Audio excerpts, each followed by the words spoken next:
Interstellar, a science fiction epic by Nathan Sykes 2118096.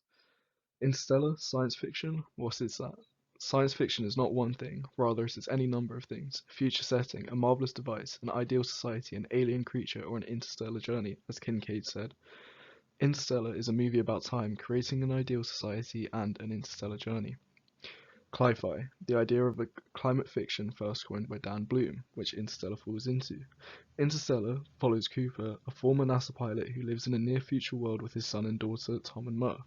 Environmental degradation has led to widespread crop failures and dust storms, threatening humanity's survival. Murph, his daughter, discovers a mysterious gravitational anomaly in her bedroom, which she describes as a ghost. This anomaly leads Cooper and Murph to a secret NASA-run facility. Here it is revealed humanity's only hope for survival is to find a new habitable planet in another galaxy using a wormhole near Saturn. Cooper is tasked with piloting the spacecraft for the mission, the Endurance. Cooper and his crew visit several planets which all orbit a supermassive black hole named Gargantua, facing time dilation, gravitational anomalies. This is no easy task. Time dilation leads to significant discrepancies between the ages of the crew and those on Earth. Murph wonders if her dad will ever come back. With all hope lost, looking after a rogue crew member and fruitless discoveries on two of the planets, Cooper sacrifices himself by injecting into Gargantua to save a fellow crew member.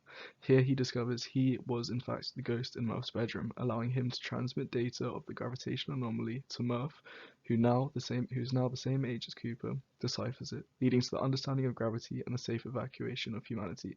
The movie ends with scenes of a space station, as pictured in these slides.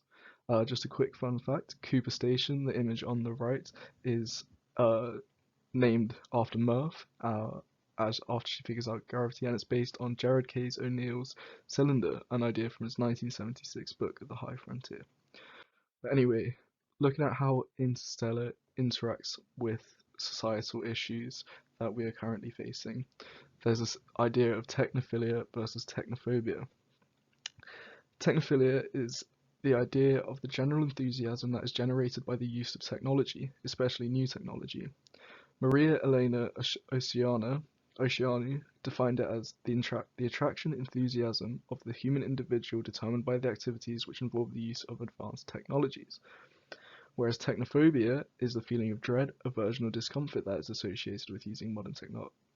Oceana defined it as an irrational fear or anxiety caused by side effects of advanced technologies. She splits this definition into two components: the side effects of technological development on society, and the environment and the fear of physically using technological devices. One of the first scenes of Interstellar offers a clear example of technophilia. Cooper, Murph, and Tom chase down an old surveillance drone. Hans Zimmer's score, Cornfield Chase, which is playing in the background right now, offers feelings of inspiration and enthusiasm to dwell in the viewer. Sophia Harris reviewed the music of this scene as being astonishingly beautiful, arguably the best song on the soundtrack, and makes the sequence, at least in my opinion, out of this world. After successfully capturing the drone, Murph asks whether they can just let the drone go. Cooper replies, "This thing needs to learn to adapt, Murph." So this is obviously a commentary on humans as we know them right now. We need to learn to adapt and change, just like this technology does. Um, The dialogue also demonstrates the scene, demonstrates how both Coop and Murph are examples of technophiles. Murph demonstrates a general fascination with technology mixed with childlike enthusiasm. Coop, on the other hand, while also enthusiastic, holds a more practical stance. Coop understands that technology, like humans, needs to adapt. Dialogue like this, accompanied with music like the Cornfield Chase, work together in painting technology in a fascinating but comfortable way, showing that the movie is arguing that technology is, in fact, a good thing. However, their technophilia is quickly counteracted in the scene that follows the drone chase. Cooper attends a parent-teacher meeting. One of the teachers sarcastically asks if Cooper stopped at the Asian fighter plane store before its arrival. Describing this drone in this way connotes an anxiety towards mechanization, as Thomas G. Hermans describes it. In other words, technophobia.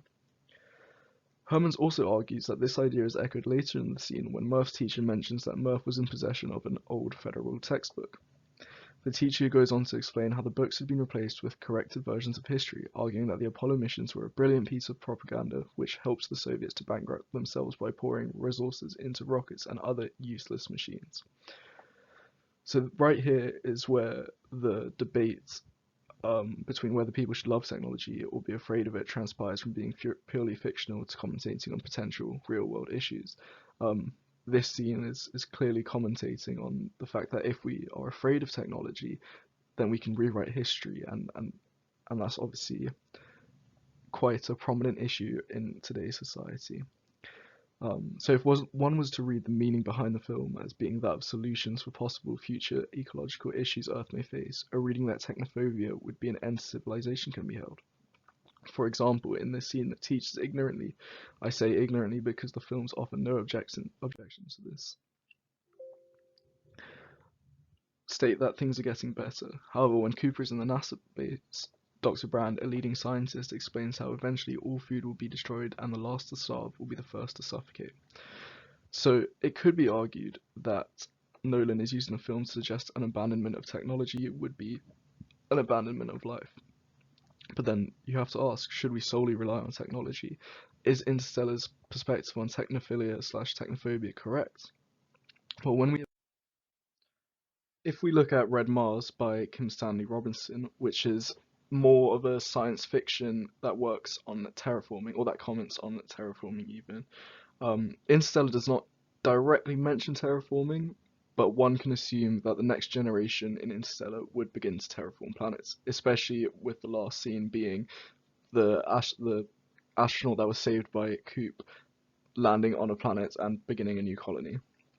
The technophile slash technophobia debate that Interstellar raises, however, can be applied to further science fiction works such as Red Mars. Chris Pack argued that science fiction narratives of terraforming offer imaginative spaces for reflection on fundamental issues regarding our place in relation to Earth, the planets of the solar system, and the universe. Reflection that in turn feeds into our practical attitudes and behavior towards those spaces. So when looking at Red Mars, the entire narrative is focused on the terraforming of Mars. If we read this book through a technophobe spectacles, one could read the book as being a commentary on how humans destroy everything they touch using technology. Characters in this book, such as Anne, would argue that terraforming is a negative, having consequences and creating anxieties that by terraforming the planet Mars, humans are effectively destroying any chance of there being life on Mars or natural beauty of Mars.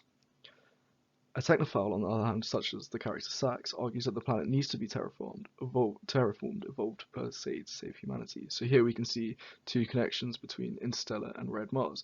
Murph being on Anne's side, saying still loving technology, but not understanding why it needs to change. Sax being like Cooper, that also loves technology, but knows the planet needs to change in order to save humanity. So the question is, should we be afraid of technology or not?